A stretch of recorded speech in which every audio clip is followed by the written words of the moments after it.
გამარჯობა. მე ვარ გიორგი კომშიჯიდან.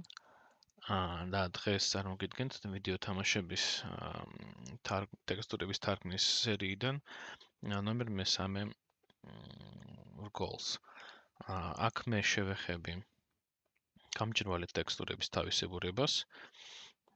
ანუ მაგალითად აქ გვაქვს 3 ზოლი თამაშთან Half-Life Black Mesa, სადაც აქ გამჭვირვალე ნაწილი არის და თვითონ ტექსტურაც გამჭვირვალეა. როგორც ყოველთვის ხსნით მას GIMP-ში და აქ უკვე დასრულებული ვარიანტი მაქვს, რომელთაც გაჩვენებთ პროცესს. ესე იგი, როგორც ყოველთვის, რას ვაკეთებთ, არის რომ გვაქვს დედანი, ვხდით მის ასლს და ვქნით საქაღალდეს ამ შრეების ჯგუფს, რომელშიც იქნება ეს ასლი გასუფთავებული. ანუ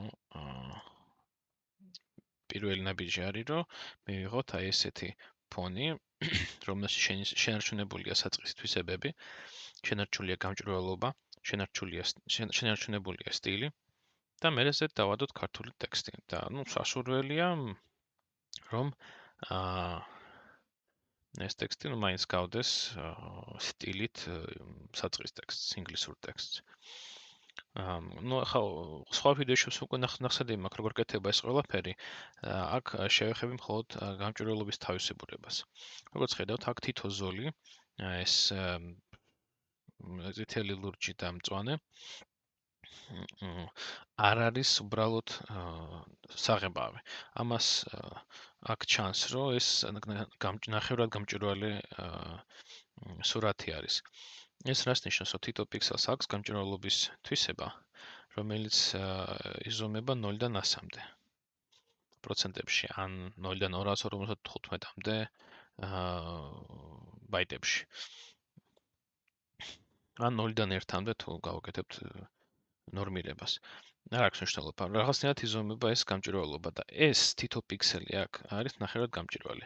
ეს რისთვის არის, რომ თამაშში გამოჩნდეს მის ქვეშ არსებული ტექსტურა. ანუ ჩვენ შემთხვევაში, Black Mesa-s შემთხვევაში ეს არის ბეტონის ტექსტურა.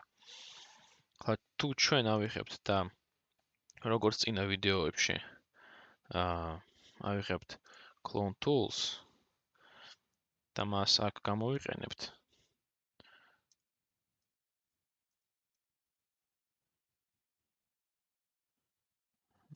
ჩვენ დავინახავთ, რომ ეს გამჭვირვალობა იკარგება. ანუ ჩვენ ადრე რას ვაკეთებდით, რო გქონდა ტექსტი, ვიყებდით მის samples, მის სინჯს და აი ახლა ვაკოპირებდით გვერდზე და ვშლიდით. ახლა ეს ისევ მუშაობს აქაც იგივენაირად. ოღონდ გამჭვირვალობის გამო ეს ფერები ამათი გამჭვირვალობა ისე იჯამება, რომ საბოლოო ჯამში კი იშლება ტექსტი, მაგრამ მაშინ ტექსტურა ხდება გამჭვირვალე. ამის ასადიდებლად მე სხვა ხერხს მივმართავ, რომ პირდაპირ კი არ გადავახატო ინგლისურენოვან ტექსტს, მე ამას ჯერ მოვნიშნავ select tool-ით, rectangle select tool, ან იყოს lasso, არ აქვს მნიშვნელობა, მთავარია მონიშნოთ რაღაც არე. მე ამ არეს ასუფთავებ. ის ხდება 100%-ით გამჭვირვალე, ანუ აღარ აქვს ამ პიქსელებს არც ფერი, არც არაფერი.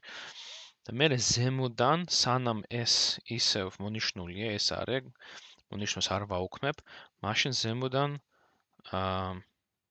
ვახატავ ამ ფონს. და თუ ეგრე გავაკეთე, მაშინ შენარჩუნებული არის გამჭვირვალობა და სტილიც. და არაფერი არ იკარგება.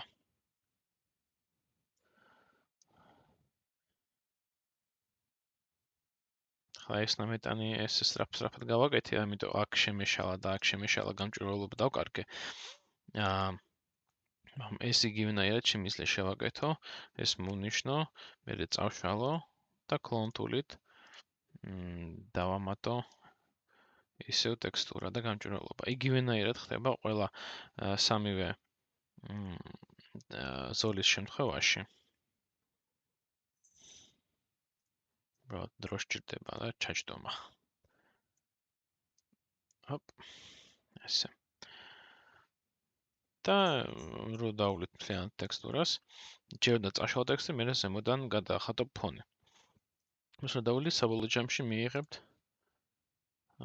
აი ეგეთ სუფთა სამცალზოლს და ზემოდან შეგიძლიათ გადაადოთ ეს სხვადასხვა ტექსტი. მე ძალიან მიყვარს, ამ ორიგინალსაც შეეფერება საკმაოდ კარგად, PPG-ს ფონტი extra square მთავრული. თამითი ამოიწურა ვიდეო, უბრალოდ იმას უნდა შევხებოდი, რომ გამჭვირვალობა უნდა დაიცვათ. თორე ტექსტურა დაკარგავს მაგ თვისებას და მე თამაში ახლა გამოჩნდება კარგად. და მადლობა მოსმენისთვის, იმედია გამოგადგათ ეს ვიდეო, ეგ არა მარტო ამ ტექსტურისთვის, ნებისმიერი სხვა გამჭვირვალე ტექსტურისთვის იმუშავებს. ეს ხერხი.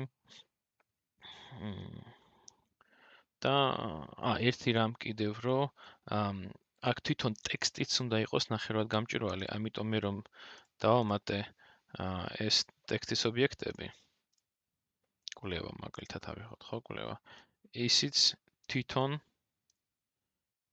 არის ნახევრად გამჭვირვალე. თუ ხედავთ, რომ თეთრის ქვეშ არის ჭადრაკის პატერნი. ხო, ეს რატო არის? როგორ არის ეს opacity ავიღე და გამჭვირვალობის თვისება, აი აქ. და დავწია 70%-ზე. ისიც უბრალოდ დავხედე როგორ გამოიყურებოდა საწყისი ტექსტი. დედანი. და მივამსგავსე. ხო, თქვენ რომ გააკეთოთ ეს შემუშავება ან კვლევა, ხო, ეს დიდი წარწერები და იყოს გაუმჭვირვალე, მაშინ ის ნამეტანი თეთრი იქნება და ძალიან ხასხასა გამოჩნდება და დაუჯერებელი იქნება. თვითონ ტექსტურის მიზანი თუ იყო რომ გამოაჩინო ქვეშ ოდნავ ეს ცემენტი, ცემენტის ტექსტურა, რომ აი ეს რაღაცა ძველი წარწერა ან რაღაც, სტილი არის ეგეთი. ეს ძნელი და დასაჯერებელი იქნება და თამაში ძალიან ხასხასა იქნება და ძალიან თვალში მოხვდება. ამიტომ თვითონ თითოეულ ტექსტსაც უნდა შევმცვალოთ გამჭვირვალობა და დაუწიოთ. ამ შემთხვევაში 70%-მა იგმარა. მოგეთ მადლობა, დროებით, მომწერეთ, შემოგვიერთეთ Discord-ზე და ითამაშეთ ქართულენოვანი თამაშები. კარგად. და გილოცავთ ახალ წელს.